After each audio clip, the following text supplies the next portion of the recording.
Mengadopsi rutinitas atau kebiasaan tertentu dapat membuat kita lebih hadir dan mengurangi waktu yang dihabiskan untuk menatap layar perangkat elektronik.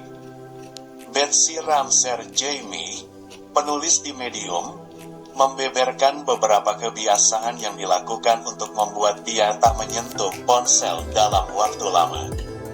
Kebiasaan itu antara lain membaca majalah cetak dan menulis jurnal.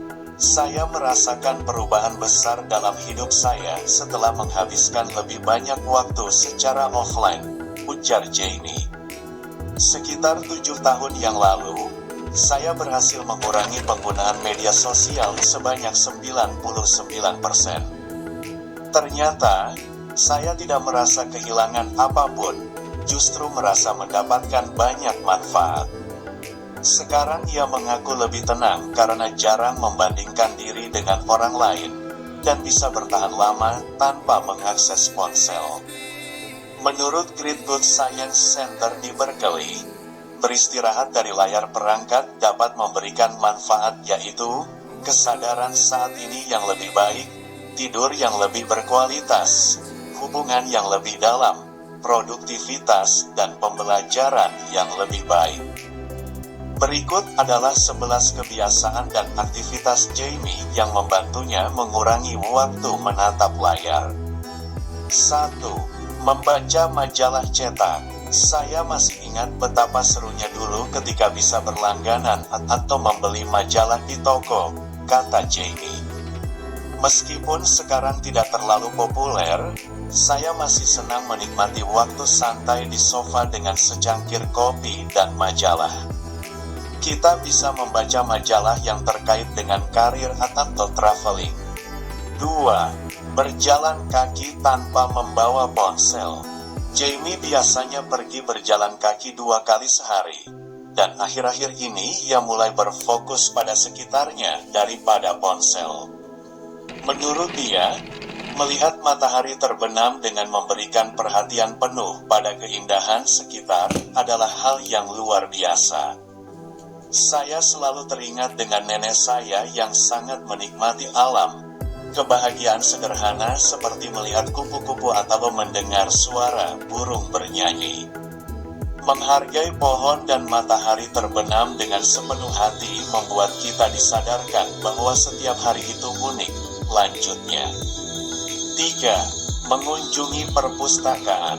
Jika memerlukan istirahat dari rutinitas, kunjungi perpustakaan, telusuri rak-rak buku, atau sekadar duduk dan melihat orang lain. Kita dapat mendatangi perpustakaan umum atau perpustakaan universitas di sekitar kita. 4. Mengerjakan teka-teki. Nenek dari pihak ibu dan suami saya memiliki banyak kesamaan. Salah satunya mengerjakan teka-teki, tutur Jamie. Mengerjakan teka-teki bisa menjadi cara yang baik untuk meredakan stres setelah aktivitas melelahkan seharian. Cara ini juga membantu mengalihkan perhatian saat kita terjebak pada masalah sulit dalam hidup. 5. Berolahraga. Jamie dikenalkan dengan olahraga hula hoop saat kuliah berkat temannya. Sejak saat itu, ia menjadi sangat menyukai olahraga tersebut. Hula hoop tidak hanya baik dilakukan, tapi juga menyenangkan, terjangkau, dan bisa dilakukan di mana saja, terangnya. 6. Menulis jurnal. Menulis jurnal adalah kegiatan yang dapat dimulai kapan saja, dan tidak ada aturan khusus dalam melakukannya. Kita dapat mencatat kegiatan sehari-hari, menulis tentang emosi atau perasaan kita, merenungi tujuan dan impian, melakukan semua hal di atas sekaligus. Jika kita merasa kesulitan memulai, coba gunakan jurnal dengan panduan khusus yang dapat memudahkan proses menulis. 7. Mencari buku tentang topik yang diminati. Carilah buku tentang topik yang diminati. Kita dapat membuat daftar topik yang ingin dipelajari, namun tidak didapatkan dari sekolah. Misalnya, Kita mungkin ingin menjadi pembicara yang lebih baik untuk merasa lebih percaya diri saat memimpin rapat. Bisa juga membaca kisah seputar kapal Titanic, atau ingin mengetahui lebih banyak tentang negara atau wilayah tertentu. Memiliki minat yang beragam atau belajar keterampilan baru bisa membuat kita berbeda dari yang lain. 8. Ngopi dengan teman tanpa terpaku pada ponsel. Ajaklah teman untuk pergi ke kedai kopi dan bersantailah sambil berbincang tanpa terganggu oleh ponsel. Saya belakangan melakukan ini, dan rasanya menyenangkan, jelas Jamie.